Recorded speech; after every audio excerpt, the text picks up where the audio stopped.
السلام عليكم ورحمة الله وبركاته.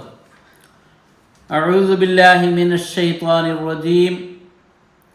بفضل بسم الله الرحمن الرحيم.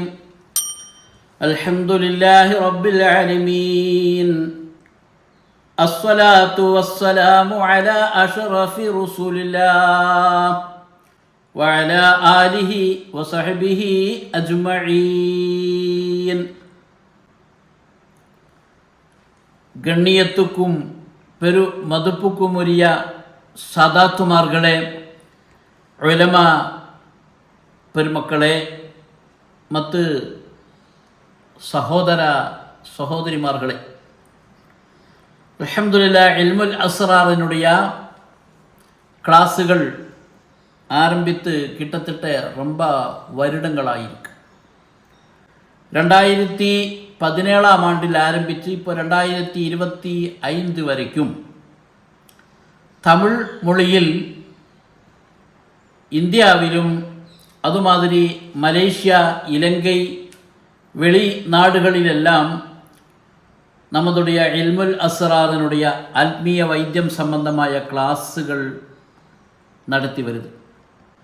അതുമാതിരി നോർത്ത് ഇന്ത്യൻസുക്ക് ഉറുദു മൊഴികളിലും നമ്മളുடைய ഇൽമുൽ അസ്റാറിനുடைய പാഠം ആരംഭിച്ചു വരുത്.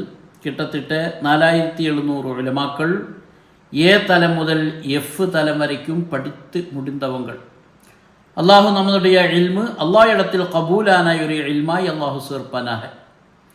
நம்முடைய இல்மினுடைய அடிப்படையில் நாம் நினைக்க வேண்டிய ஒரு ஷேഖை பற்றி தான் உங்களுக்கு இன்றைய அறிமுகம் கொடுக்க போகுது. எனக்கு இந்த இல்மு கொடுத்த ஷேഖ് அஸ்ஸையீது மஹ்மூது ஹிபத்துல்லாஹில் புகாரி ഖദ്ദസുല്ലാഹு സിർറഹുல் அசீஸ் அவருடைய மகாமு நிறைய உலமாக்கள் ஜியாரத்து செய்யப்பட்டிருக்கு. தாராளமான கராமத்துகள் இல்முல் அஸ்ராரிலே உலமாக்களுக்கு நிறைய தெரியப்பட்டிருக்கு. அதொன்றும் சொல்ல தேவையில்லை. ஷேഖ് അസ്സയ്യിദ് മഹ്മൂദ് ഹിബത്തുല്ലാഹിൽ ബുഖാരിയുടെ പരമ്പര எப்படி കേരളാവിൽ വന്നത്, அது சம்பந்தമായ ஒரு சிறு விளக்கம் மட்டும்தான் உங்களுக்கு இப்போ நான் கொடுக்க போகுது. அதாவது நம்ம ரஷ்யயை பற்றி எல்லோருக்கும் கேள்விப்பட்டிருக்கும். பெரிய ஒரு ஊர் தான் ரஷ்யா. அந்த ரஷ்யாவிலே உஸ்பெகிஸ்தான் சொல்லி பழையகால ரஷ்யயில் சேர்ந்த ஒரு இடம் இப்போ அது சுதந்திரமாய் தனி ஒரு நாடாகி மாறப்பட்டிருக்கு. அந்த உஸ்பெகிஸ்தானில் புகாரா சொல்லி ஒரு கிராமம், ஒரு ஊர் இருக்கு. அந்த ஊரிலிருந்து கண்மணி நாயகம் ஸல்லல்லாஹு அலைஹி வஸல்லம் அவர்களுடைய பரம்பரையில் பெற்ற அஸ்ஸையீது அஹ்மது ஜலாலுத்தீனுல் புகாரி ഖദ്ദസുല്ലാഹു സിർറഹുൽ அசீஸ் அவர் புகாரையில் இருந்து தான் முதலாக கேரளத்துக்கு வந்தது கண்ணூர் மாவட்டம். எல்லோரும் கேள்விப்பட்டிருக்கும். கண்ணூர் மாவட்டத்திலே வளபட்டணம் என்ற ஒரு இடத்தில் தான் அவர் அவருடைய வாழ்க்கை, அவர் வஃபாத்தானது எல்லாமே அஸ்ஸையீது அஹ்மது ஜலாலுத்தீனுல் புகாரி ഖദ്ദസുல்லாഹு സിർറഹു வளபட்டணம் அவர் கபரடக்கம் செய்யப்பட்டிருக்கு. அல்லாஹு அവിടുത്തെ மக்காம் ஜியாரத்து ചെയ്യാൻ നമുക്ക് அனைவருக்கும் அல்லாஹு தௌஃபீக் செய்வானாக. அவருடைய பரம்பரையில் 5வது பரம்பரையில்பட்ட ஒரு ஷேഖ് அவர்கள். അപ്പോൾ 5வது பரம்பரையிலே முஹம்மதுல் புகாரி என்ற ஒரு ஷேഖ് அவர்கள். அவருக்கு பிறந்த ஒரு மகன்தான் நம்ம ஷேഖுடைய தகப்பனார் அஸ்ஸையீது அஹ்மதுல் புகாரி ഖദ്ദസുല്ലാഹு സിർറഹുல் அசீஸ். ஹிபத்துல்லா தங்கள் அவர்களுடைய தகப்பன். அவர் பிறந்தது இங்கே இந்தியாவில் தான். ஆனால் அது கேரளாவில் இல்லை, லட்சதீபிலே கவரத்தி சொல்லி ஒரு இடம் இருக்குது. அந்த இடத்து தான் அவர் பிறந்தது, அங்கத்தான் வளர்ந்தது. அவங்க ஷேഖ് முஹம்மது மௌலல் புகாரி அவர்களுடைய தில்மீதாய் வாழ்ந்து அவருடைய அனுமதி பிரகாரம்தான் நம்ம ஷேக் அவர்கள், அதாவது அஹ்மதுல் புகாரி ഖദ്ദസുല്ലാഹു സിറഹുൽ അസീസ് തങ്ങൾ അവர்கள் കേരളാവിലെ തൃശ്ശൂർ മാവട്ടത്തിലെ ചാവക്കാട് താലൂക്ക് അഞ്ചങ്കാടി ഒരു കടലോരം அங்கே ஒரு வெளிச்செண்ணப்படி சொல்லி ஒரு சிறு ஊர் இருக்கு. அந்த இடத்தில் வந்து தங்கினார். அங்கே வந்து இடத்தில் வந்து தங்கும்போது அந்த ஊரினுடைய நிலைமை எப்படி என்றால், முஸ்லிமான ஆளுகள் ரொம்ப கம்மியாயிருக்கு. மாத்து கவுமுகள் தான் நிறைய இருக்கக்கூடிய ஒரு நிலைமையில் தான் அங்கே இருக்கு. அது மட்டும் இல்லை, அந்த காலத்தில் எல்லாம் அங்கே ஆட்சி இந்த சாமூதிரி சொல்லி ஒரு அரசனுடைய கைகளில் தான் ஆட்சி ஓடிட்டு இருக்கு. அந்த ஊரில் இந்த இடங்களெல்லாம் பூமியெல்லாம் பார்த்தா ஒரு 3 பெரிய பெரிய ஆட்கள், அந்த 3 ஃபேமிலி, அந்த 3 குடும்பத்தினுடைய கைப்படையில் தான் அந்த ஊரில் இருக்கக்கூடிய எல்லா பூமிகளும். அப்போது அந்த பூமி வந்து 3 ஃபேமிலி. அதில் ஒரு ஃபேமிலி வந்து தலശ്ശേരി கேஇ ஃபேமிலி சொல்லும், அவங்க கைகளில் ஒன்று. இரண்டாவது வந்து சேറ്റുവ சொல்லி അതൊരു ഊര്. அந்த சேറ്റുവയിലെ மஞ்சளாயில் ஃபேமிலி சொல்லி ஒரு ஃபேமிலி, அவங்க கைகளில். அது கூடாமல் வந்து ஒரு பணிக்கர் குடும்பம். இப்படி 3 ஃபேமிலியோட கைகளில் தான் அந்த ஊரில் பூமி எல்லாம். ஷேக் அவர்கள், அதாவது அஹ்மதுல் புகாரி சையீதுடைய நம்மளோட தகப்பனார் அவர் வாழின டைமில் அங்கே இந்த சேറ്റുവ அந்த ஃபேமிலியோட குடும்பத்திலே ஒரு பொம்பளை, ஒரு மாணவி, ஒரு பொண்ணுக்கு ரொம்ப கலசலாகி ரொம்ப நோயாளியாகி வயிற்று வலி வந்து நிறைய வைத்தியமாரி பார்த்து பலவிதமான மந்திரங்களும் பார்த்து எந்த பலனும் இல்லாமல் டைமில் தான் நம்ம ஷேகை பற்றி கேட்டு யாரோ ஒருத்தர் சொல்லி அந்த பொண்ணை அவரிடத்துல கொண்டு வந்து ஷேக் அவர்கள் தண்ணி மந்திரிச்சு ஊதி சில அமல்களெல்லாம் பண்ணி பரிபூர்ணமாகி ஷிஃபா செய்தப்போ அந்த மஞ்சளாய் ஃபேமிலிக்கு ரொம்ப இஷ்டம் ஷேக் அவர்கள் மேலே. அவர் என்ன சொன்னார், உங்களுக்கு என்னென்ன சொத்து வேணும், எவ்வளோ காசு வேணும், என்ன வேணும், இது வேணுங்கிற உங்களுக்கு எடுக்கலாம். சொன்னேன் எனக்கு எதுவுமே வேண்டாம், எனக்கு வந்து தங்கிறதுக்கு ஒரு வீடு வேணும், அது மாதிரி தொழுகிறதுக்கு ஒரு சின்ன பள்ளிவாசல் வேணும், அது மட்டும் நீங்கள் பண்ணி கொடுத்தா போதும் சொல்லி அந்த மஞ்சளாய் ஃபேமிலி ஷேக் அவர்களுக்கு பண்ணி கொடுத்த ஒரு இடம்தான் இன்றைய காலத்தில் எல்லாம் புகாரா என்ற பெயரில் நமக்கு எல்லோருக்கும் தெரியக்கூடிய அந்த இல்லம், அவருடைய வீடு, அவரோட மன பக்கத்திலே ஒரு சமதானி பள்ளி சொல்லி ஒரு பள்ளி இருக்கு. இந்த பள்ளியும் அந்த காலத்திலே கட்டி கொடுத்தது. அப்படியே வாழ்ந்து போக போக ஷேக் அவர்களுக்கு பிறந்த மகன்தான் நமதுடைய ஷேக் அஸ்ஸையீது மஹ்மூத் ஹிபத்துல்லாஹில் புகாரி. பிறந்து ஒரு 2 வயசு முடிஞ்சு ஒரு 3 வயசு டைமு. அப்போ அதுக்கு முந்தையே ஒரு குழந்தை பிறந்திருக்கு. ஆனால் அது பிறந்து ரொம்ப காலத்துக்கு அப்புறம் தான் நம்ம ஷேக் பிறந்தது. அஸ்ஸையீது மஹ்மூத் ஹிபத்துல்லாஹில் புகாரி பிறந்தது முதல் குழந்தை பிறந்து கொஞ்சம் காலத்துக்கு அப்புறம்தான் பிறந்தது.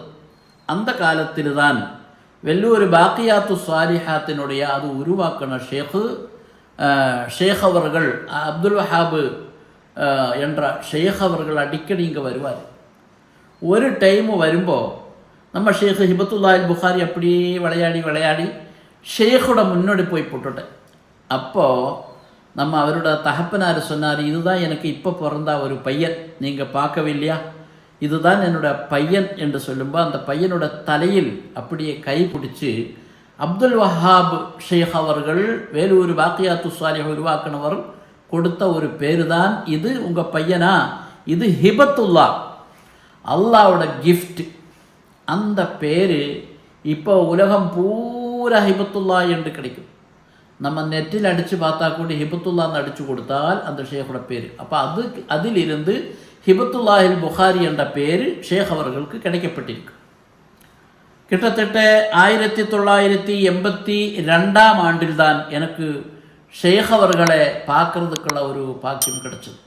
முதலாய பார்த்த உடனே ஷேக் அவர்கள் எனக்கு கொடுத்த 2 இஜாசத்து. ஒன்று வந்து யா ஃபத்தாஹினுடைய ஒரு இஜாசத்து, வலது கை வந்து நம்ம லெஃப்ட் நெஞ்சுக்கு மேலே பிடித்து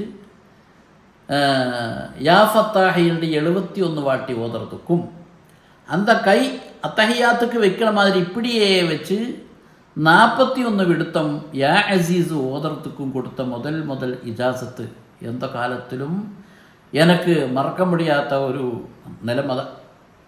அப்படி ஒவ்வொரு வாரமும் ஷேக் அவர்களை பார்க்கறதுக்கு போகும். நான் வசிக்கக்கூடிய இடத்திலிருந்து ஷேக் அவர்களை பார்க்கறதுக்கு கிட்டத்தட்ட 100 கிலோமீட்டருக்கும் அதிகம் இடம் இருக்குது. நம்ம வாரம் அன்னைக்கு இந்த மாதிரி வசதிகளோ வாய்ப்புகளோ காசு வசதியோ ஃபோன் வசதியோ இல்லாத ஒரு டைமில் பஸ்ஸு ஏறி 2-3 பஸ்ஸுகளை ஏறி அங்கே போகிறதுக்கு ஒரு 5 மணி நேரம் 5 மணி நேரம் அங்கே போய் பார்க்கும்போது ஷேഖിനെ சில டைமில் பார்க்கறதுக்கு சிரமம். எவ்வளோ சிரமமாக இருந்தாலும் பார்த்து வரும். இப்படியே வாரம் 10 வருடம் ஷேഖில் இருந்து கிடைத்த தாராளமான இல்மினுடைய ஒரு சின்னொரு தான் உங்களுக்கு கொடுக்கப்பட்டிருக்கு. நிறைய இல்முகள் கிடைச்சிருக்கு. அப்படிப்பட்ட ஷேக் அவர்களுக்கு பெரிய கராமத்துகள் இருக்கு. ஷேக் அவர்களுக்கு 10 சந்தானங்கள் இருக்கு. 10 சந்தானங்களிலே 4 ஆண்களும் 6 பெண்களும் இருக்கு. இப்போ ஹயாத்தில் 2 ஆண்கள் இருக்கு, 4 பெண்களும் இப்போ ஹயாத்தில் இருக்கு. ஷேக் அவருடைய மக்காமு நம்ம எஃப் லெவல் முடித்து தாராளம் உலமாக்கள் ஜியாரத்து பண்ணியிருக்கு. போனவங்களுக்கெல்லாம் போன அன்னையிலிருந்து கராமத்து கிடச்சிருக்கு. அது போனவங்களுக்கு தெரியன விஷயம், நானே சொல்லிக் கொடுக்க தேவையில்லை. அப்படிப்பட்ட ஒரு மகானுடைய இல்முகள் தான் இல்முல் அஸ்ராரில் கொடுத்து வருது. அல்லாஹு இந்த இல்மு பரிபூர்ணமாய் படிக்கதற்கும் இந்த இல்மு மற்றுள்ளவங்களுக்கு கொடுதற்கும் ஒரு தௌஃபீக் அல்லாஹு செய்வானாக என்று துஆ செய்யணும். ஏனென்றால் இன்று இந்த அஸ்மாஇ தல்சமாத் அந்த பேரில் நிறைய ஏமாற்றி இந்த இல்முகள் தெரியாதவங்கள் நானும் தல்சமி நானும் அஸ்மாவு படித்தவங்க பொய் சொல்லி வருது. நிறைய பேர் ஜின்னு இருக்குது. ஜின்னும் மண்ணாங்கட்டை ஒருத்தருக்கும் கிடைக்காது. அதெல்லாம் சும்மா பொய், நம்பவே வேண்டாம். யார் இந்த ஜின்னோட பேர் சொல்லி யார் வருமோ அவர் பெரிய நம்பர் 1 திருடரு நீங்கள் நினைக்க வேணும். அப்போது அந்த இல்முல் அஸ்ராரில் சரியாய ஃபிக்ஹினுடைய அடிஸ்தானத்தில் ஃபுகஹாக்கள் என்ன சொல்லுமோ அந்த வழிமுறைகளிலும் குர்ஆனுக்கும் ஹதீஸுக்கும் அடிப்படையில் கொடுக்கக்கூடிய இல்முகள் மனிதருக்கு குர்ஆனில் சொன்ன மாதிரி வனுனஸ்ஸிலு மினல் குர்ஆனி மா ஹுவ ஷிஃபாஉன் வ ரஹ்மத்துல் லில் முஃமினீன். அந்த குர்ஆன் ஆயத்தினுடைய அடிப்படையில் உள்ள ஷிஃபா அது பல வழிகளிலும் ஆத்மீயமாய் கிடைக்கும். அதுக்குள்ள பல ரூட்டுகளும் வழிகளும் അതിനുடைய A to Z இன்ஷா அல்லாஹ் கற்றுக் கொடுக்கண ஒரு தலம் இல்முல் அஸ்ரார் தான். அப்போ எல்லா உலமாக்களும் இந்த இல்மு படித்து தான் ஆகணும். நிறைய உலமாக்கள் பள்ளிவாசல் இமாமாகട്ടെ முஅத்தினாகട്ടെ முதரிஸாகട്ടെ இந்த இல்மு அவங்களுக்கு தெரியாத காரணத்தினாலே ஏதோ ஒரு பிரச்சனை அவர் சொன்னால் அவங்க என்ன பண்ணுவார், இது தெரியல நீங்கள் வேறு எங்கேயோ போங்கோ. கடைசியில் அவங்க மற்ற கௌமுகிட்ட கயிறு முஸ்லீம் இடத்துல போகும். அவங்க சொல்லுனது நம்பும். அப்படி நம்பினால் அவர் இஸ்லாத்திலிருந்து வெளியே போயிட்டார். சரி, நம்பலை, அவர் பண்ணது ஃபாலோ பண்ணினாலோ 40 நாள் தொழுகையுடைய பலனும் இல்லை.